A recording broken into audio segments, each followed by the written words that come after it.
author of From Pyramids to Projects. She left me. I guess things in her life had gotten a bit too rough for her. Times had gotten a bit too tough for her, and my love, although forever committed, just wasn't enough for her, so she decided to run.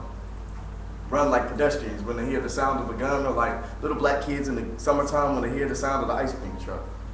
Sprinting and sweating with fist clutched, tightly holding on to 8 pennies, 6 dimes, 4 quarters, and 2 nickels as taste buds tickle from the taste of ice creams and candies as tears trickle down my face as I think about how she left me all alone and stranded, causing my heart to forever be branded with that single-handed yet not candid feeling of being unwanted and abandoned.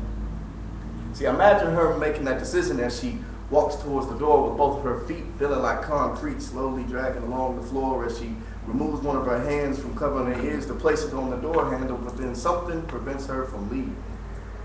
Can feel both her heart and her knees weakening because she can see so much of herself in me, but yet not enough of herself in she. So therefore, the elements to love herself in me are absentee due to the lack of maturity. God. She left. She left. Yeah. Leaving a void in both our hearts, burning like the tip of 2 incense. And since this relationship was only for an instant, to every woman after her, for some reason I would feel rejected and distant, wondering, how could she be so selfish to leave me knowing that I forever love her? Knowing besides the Most High, I'd never put anyone else above her. How could she leave me knowing she was supposed to be my first true love? How? Somebody. Anybody. Explain to this little black boy how it would be his very own mother who would be the very first person in his life who would leave him. How? I, growing up wondering, what was it that she didn't see in me? Did she not believe in me? And is it because I'm a spitting image of my father that my mother said, why bother? And that's the reason she decided she was leaving me? And is she even grieving me? Leaving me without a mother's unconditional love and embrace that is honored greater than Tupac Shakur's legacy.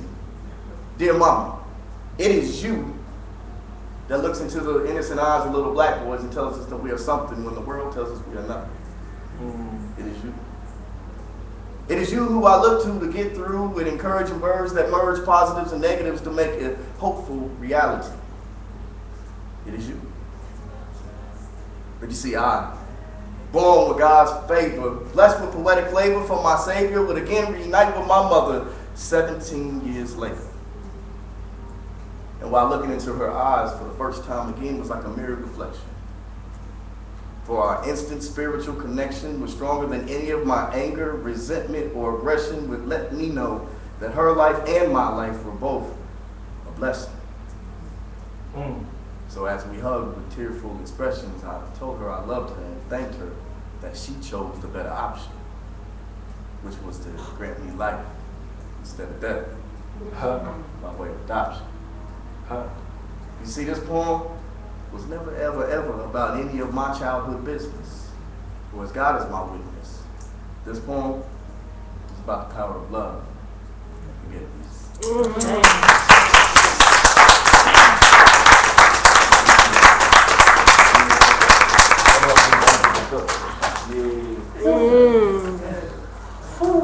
That's good. That's real good.